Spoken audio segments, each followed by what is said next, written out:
So this is a little review of special products. You could go back to chapter 6. I think it's 6.4 that talks about special products. One of the things we want to be able to do is square a binomial.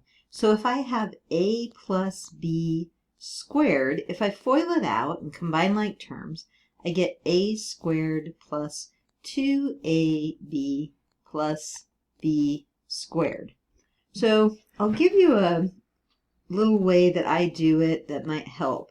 If I have like x plus 3 and I'm squaring it, I take the first one and I square that. And then I multiply these two together and I double it. So 3x doubled is 6x. And then I take the last one and I square it. And I get 9. So that's how I do it. I call it the smiley face system because it kind of makes a smiley face, but most of my students don't really use it, but I find it helpful to use. Okay, we have another one where we could have a minus b squared. And the only difference here is you square the first one, you multiply the 2 and you double it, so it's going to be minus 2ab. And then you square the last one, which is going to be plus b squared. So those are the formulas for squaring a binomial. This textbook calls them binomial squares. All right, so you have a formula here, and there's an example, and here's a formula here. The other one we have is called, they call it the product of conjugates.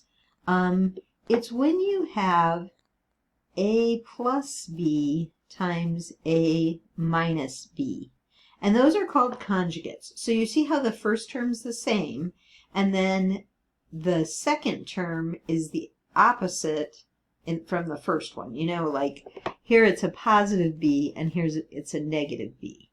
And when we're multiplying that, they're called, well, it's going to be the product, but these are called conjugates. So when you have a plus b and a minus b. An example, x plus 3, the conjugate's x minus 3. I could have y squared minus 3 and y squared plus 3. But I could also have something like 2 plus the square root of 3 times 2 minus the square root of 3.